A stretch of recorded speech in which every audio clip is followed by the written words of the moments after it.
What does he gain by getting into a sexual relationship with her? That takes us to people are making unmotivated decisions.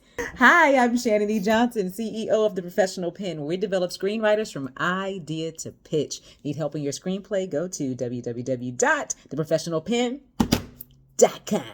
These decisions are being made for oohs and ahs, but not because they push the story forward. So, for example, Zaire decides he's attracted to her, but it all feels forced for story.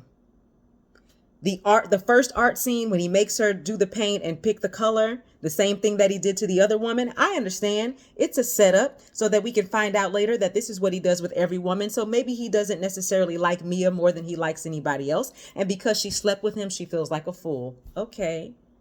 But from his point of view, his life is at stake. His life is on trial. What does he gain by seducing this woman who's not showing any interest towards him? What does he gain by pushing the one lawyer who would take his case away?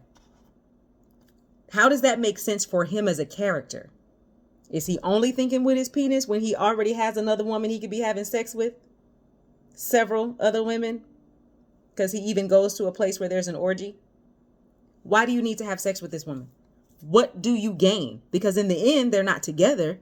So we still don't know if he actually cared about her any more than he cared about anybody else. So what do you gain? It's an unmotivated decision, right? It could turn on him and he loses everything. And it doesn't seem like he's even thinking about these things as a character. It would be different if he felt like the only way he could get her to take on his case was if he seduced her. It would be different if he felt like she's so uptight that she's not focused on the case because of everything that's going on at home. So the only way that I'm going to be able to win this case is if I get her to relax, so I need to seduce her. But it doesn't seem like that's what's happening. He's just thinking with his penis. There is a lack of sexual tension. As even though there is a beautiful sex scene where we get to see Trevante Rhodes doing his thing, much appreciated, there's a lack of sexual tension between these two characters. You can't just put two attractive people on the screen and then we just go, oh, well, they must want to do each other. Absolutely not. You have to prove it. You have to give us evidence that these people are into each other. If you want us to believe that they're meant to be, if you really wanted us to invest in them running off together at the end, then you have to prove that. And there is nothing on the page. He starts seducing her out of nowhere.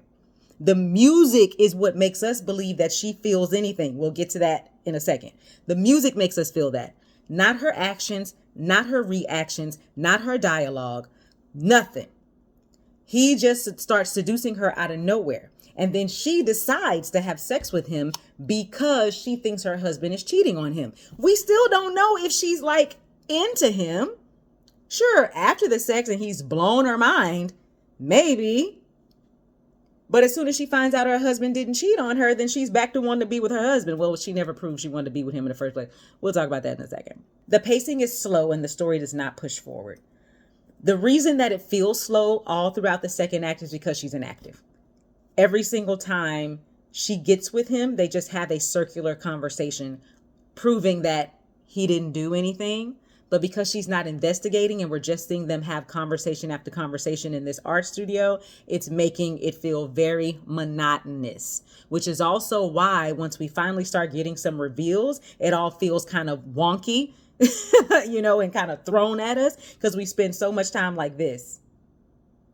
And stories are supposed to feel like this until they go all the way down and then they have to come all the way up and then they kind of ease out. And that's not what we have here. So the pacing gets really slow.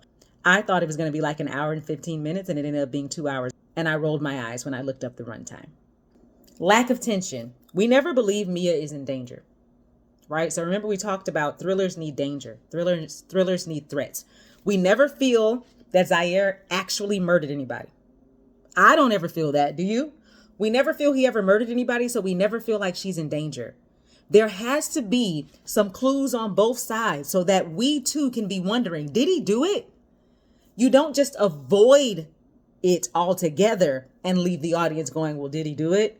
You have to give us evidence on both sides that can prove that maybe he did it. And maybe deciding to have sex in paint is going to end up with your blood all over the floor. But we never think that. There's no danger. And then when she's finally in danger, it's from her wacky family who are deciding to kill her. And I don't understand what the person who wants to run for mayor is going to gain by killing his sister-in-law, who's a high-end defense attorney. What's motivating these decisions? Your wife cheated too. Now she accidentally gets killed, but I'm trying to figure out why you've been letting her live all this time. Make it make sense. It doesn't. It just falls off the rails and everybody starts trying to kill each other. And this is supposed to be our climax, but you want to know why it's anticlimactic? Because the goal of the story has nothing to do with the family.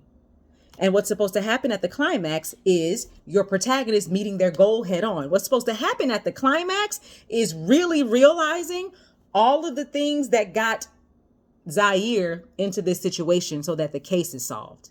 Not coincidentally running into the woman, calling your ADA brother, getting back to the house, and now everybody at the house wants to kill you. No, this should be the unraveling of the truth. How did the ADA frame Zaire? How did Heidi get into it? How did blood get on the floor of the neighbor's house? How did skull fragment and DNA information get there?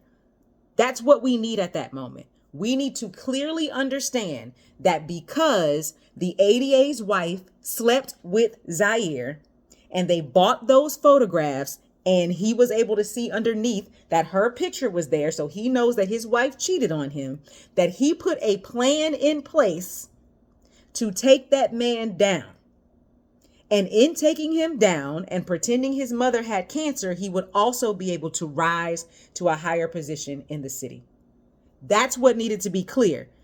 Mia winning her case. That's what the climax is supposed to be about.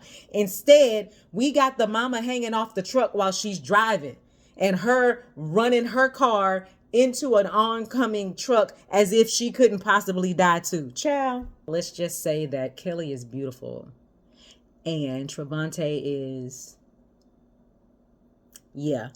But let's just talk about the acting for a second. I needed Trevante to enunciate.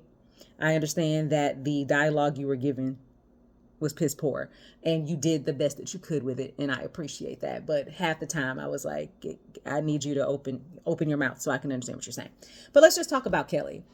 I think as I read from somebody else said, you know, she often plays these like A-type, really uptight kind of characters and she does that well. So that's not the part that bothered me. What bothered me was I could not follow her emotionally because she's one note, right? So even though she might do I'm even keeled, I'm unmoved by anything because I'm A-type and I'm professional and we're not going to do this, she might do that really well. But what I needed was to be able to follow her emotionally so I know what to invest in. I did not know that she wanted to save her marriage until after she had sex with Zaire. That goes back to that sexual tension. That goes back to what does she lose if she does this? If she don't want that man no more, then there are no stakes in her having sex with him. So just do him already. You know what I'm saying? But if she wants to be in her marriage and she feels herself sexually attracted to this other man, then now there are stakes. Now there are stakes, right? It was very clear that her husband wanted to stay with her, right? We heard him say he wanted to try, blah, blah, blah, blah, blah. She never gave us anything. We don't know if she was relieved by finding out he wasn't having an affair. We don't know what she wanted. We knew that their relationship was in danger, but we didn't know what she wanted. So since we don't know what you want, we can't root for you to go one way or the other, right? That being said, it wasn't clear if she even found Zaire attractive. I don't know how you couldn't, but it wasn't clear if she even found him attractive. So she was so professional that she didn't even give us a hint. He doesn't have to know, but we do. We need to know. Do you find him attractive? Because if so, then now there's going to be a little steam in between y'all. And now we're waiting. We're like, just do it, girl. Just do it, girl. Just do it, girl. Just do it. But instead, we're like, I don't know. This feels a little cringy. It really feels like he's throwing himself on her. and she's not feeling it whatsoever, and she just gonna do it because she mad at her man. But I don't know, like, I'm not sure she wants to be here. And so that was kind of hard. It was kind of hard to follow her. Not kind of, it was very hard to follow her emotionally, because she does kind of give us this one note thing. Happy writing. The professional pen. The